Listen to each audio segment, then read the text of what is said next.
I thought today I'd have another look at one of my 70s inspired spacecraft, and like a lot of my scratch builds, the idea of it comes from an initial shape, and in this case the initial shape is the dome at the front here, which I can't remember it, I think it housed a toy or something.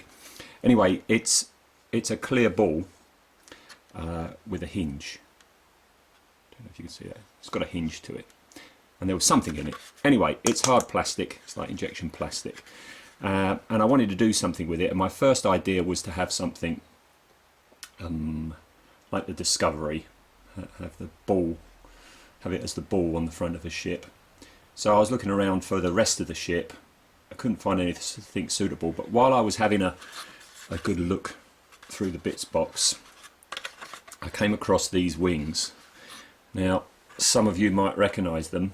I think it's the lower of the two halves of the wings of the 1/24th scale Airfix Harrier jump jet.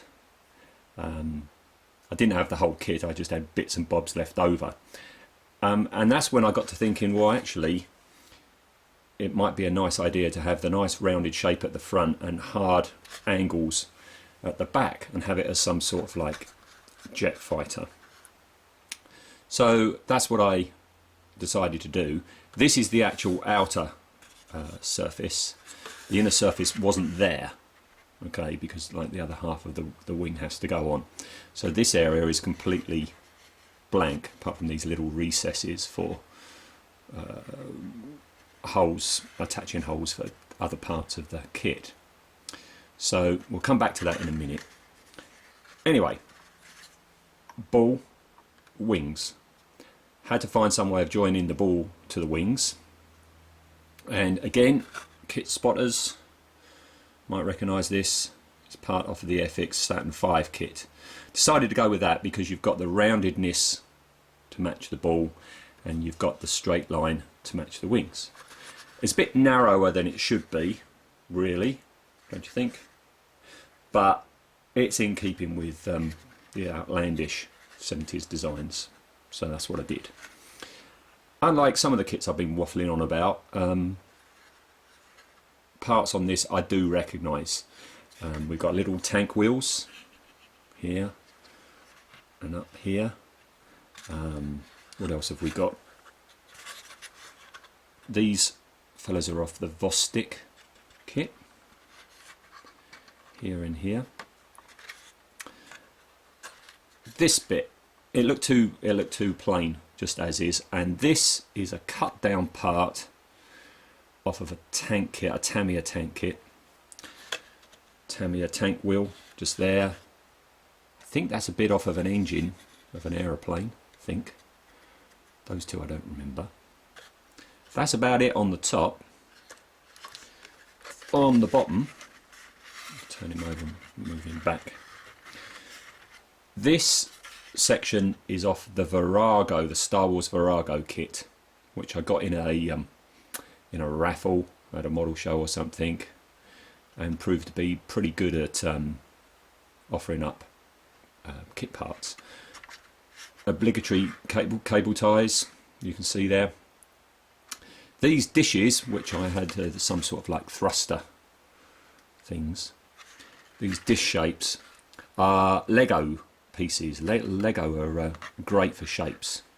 So they mysteriously go from my son's bits box. Okay, that's a foot pad or something off of a Games Workshop kit, I think.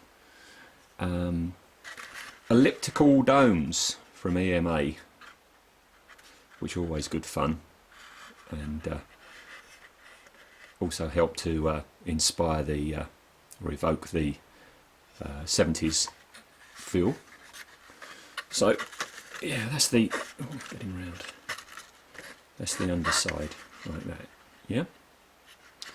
Right. The cockpit.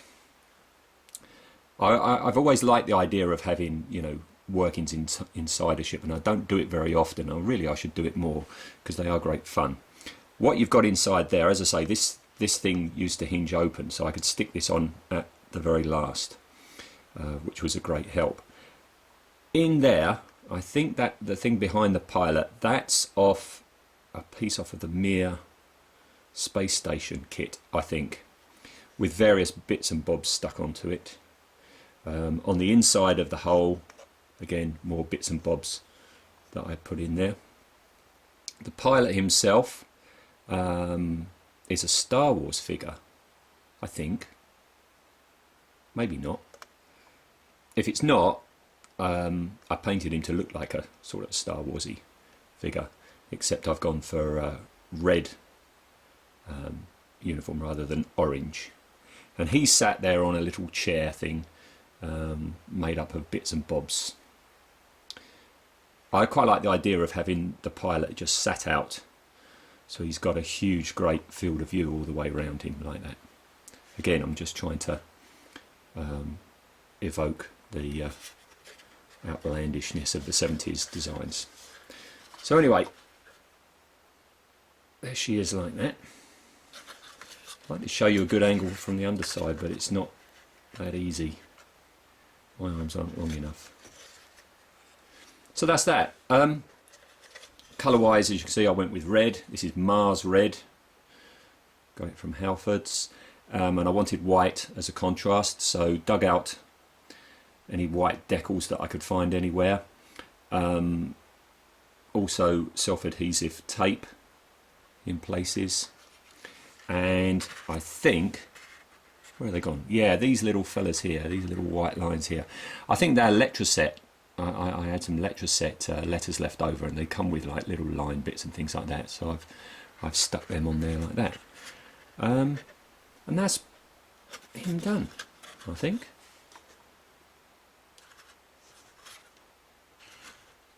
Yeah, that's him done.